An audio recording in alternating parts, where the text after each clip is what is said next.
Sampurasun para mitra, kalintang bingahna tiasa tepang deui dina acara Pani Ismana di kanal YouTube YKB Bahasa Sunda.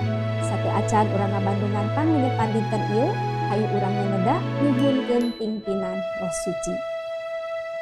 Nun ama nu linggih di sawarga, abdi sadaya nyuhunkeun pingpinan Roh Suci kangge nuyun abdi sadaya dina ngalenyepan pangandika Gusti. Berkahan abdi sadaya supados tiasa ngaregepkeun sareng ngalarapkeunana dina kahirupan sadidinten.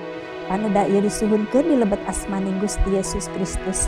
Hatur nuhun Gusti. Amin. Para mitra, lenyepaneun urang dinten ieu dicutat tina buku renungan wasiat anu dijudulan Ka Arah Nu Tepat. Dumasar serat Ibrani pasal 3 ayat 1 dugi ka ayat 6. Sareng nas nu janten puseur pangenyepan urang nyaeta ayat 1 anu unggulna kieu. Dulur-dulur sasama Kristen, aranjeun ge geus disalaur ku Allah. Pusirkeun hate ka Yesus anu ku Allah diutus jadi imam agung agama anu tan urang. Para mitra, saprak gelombang radio ditimukeun komunikasi antar jalmi di sakuliah dunya janten pohara gampil pisan. Jalmi tiasa komunikasi sareng sing saha wae di belahan bumi mana wae.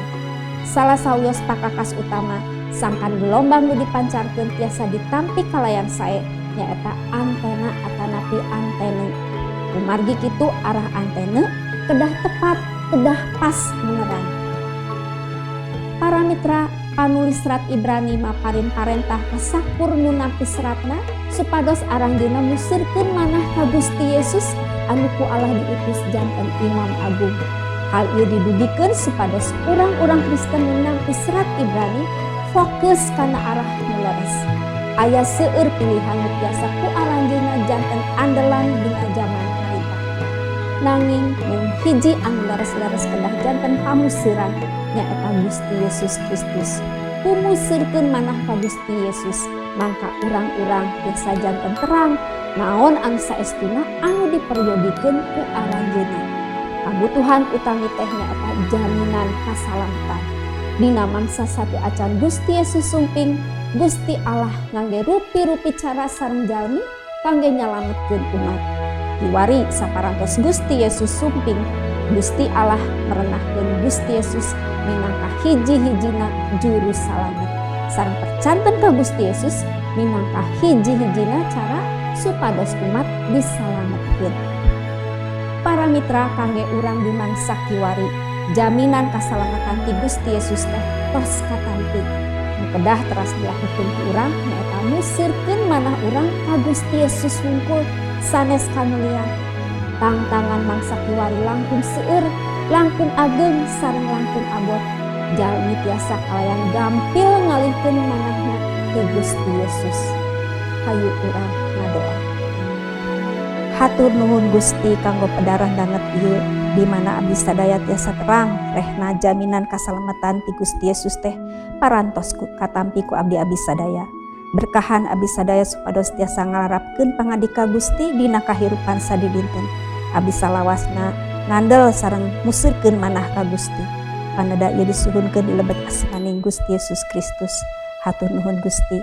Amin. Para mitra, rupina sakitu anu kapihatur panglenyepan dinten ieu, pamugi tiasa janten berkah kanggo urang sadayana. Ulah hilap, subscribe, like sareng bagikeun kanu sanes.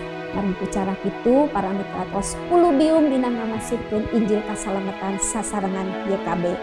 Gusti Yesus kaberkahan. Cak ya.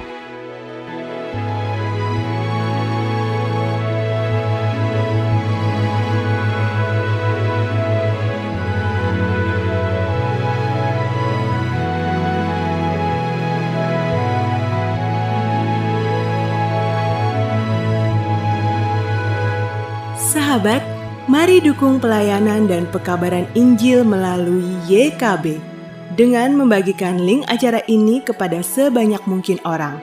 Dukungan juga dapat saudara lakukan dengan mentransfer dukungan finansial ke rekening BCA ke nomor 450 305 2990 450 305 2990 atas nama Yayasan Komunikasi Bersama.